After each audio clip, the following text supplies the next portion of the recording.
Dadi oboring pepodo.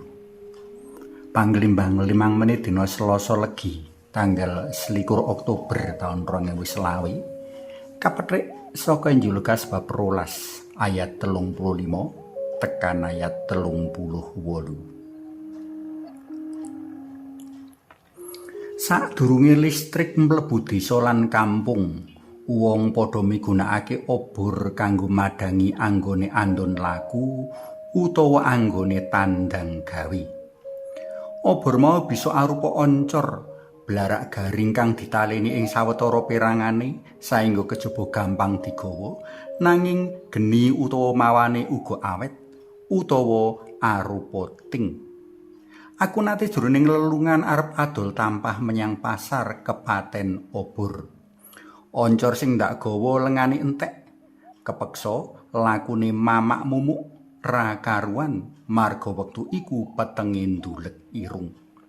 Aku lagi bisa mlaku rikala ana wong sumusul gelem menehi padang alias gelem ndak barengi. Marang para penderek dalem jroning pasemon bab bendoro lan abdi ing wawasan dina iki, Gusti Yesus ngelingake wigatine padha tansah njaga uriping damar utawa obor. Uriping obor ndadekake si abdi kejaba bisa nceranti bendoro kanthi tandang gawe prayoga, nanging uga bisa mapak rawuhe si bendoro saka anggone lelungan kanthi prayoga uga.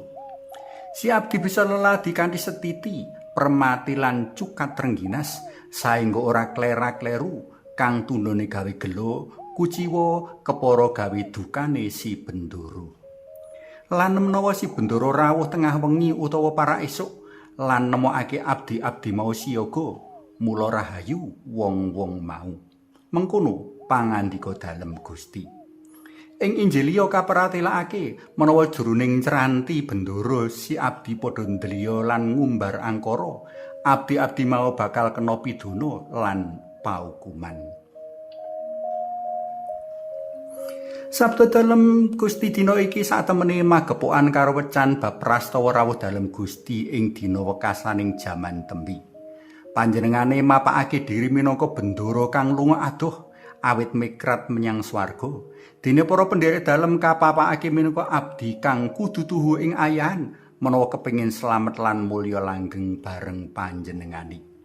Bab obor kang kudu murup bisa kategesake minangka iman kapitayan kang kandel, jero lan kukuh, ora mobat mabit mring gudha sarta ora mbleret ing siksa lan rekoso. Gusti ora kersa ing rawuh dalem tembe nemoni para pendereke kelangan kapitayan. Monggo sami kapirsani Injil Lukas bab 18 ayat 8. Obor kang murup uga nggambarake pamikiran, guneman lan tumindak welas asih para penderek dalem minangka pratelan saka pakon tresna tinresnan. Welas asih kudu madangi dalan lan panggawean diri pribadi, ananging luwih-luwih bisa madangi dalan lan panggaweaning pepodo. Welas asih kudu sacara pribadi ndadekake manungsa tansaya manusiawi kepara tansaya ilahi. Welas asih kudu tansaya ndadekake pepodo ngrasakake sih kawelasan dalem Gusti. Sesambungan batin antara abdi lan bendoro kang nembe lelungan dadi kunci tetep sumadyane lenga pangobong sumbu kaslametan para penderek dalem Gusti. Para tresna pelem kinasih, awake dhewe iki mujudake abdi-abdi dalem Gusti kang jroning panceranti rawuh dalem ing pungkasaning jaman kang ora maton wektune. Ayan kita amung siji, tansah samekta ing gawe kanthi ngupayakake uriping pangandel. Murup marga tetep nyawiji ing Gusti. Murup marga paseksen iman kang nyata.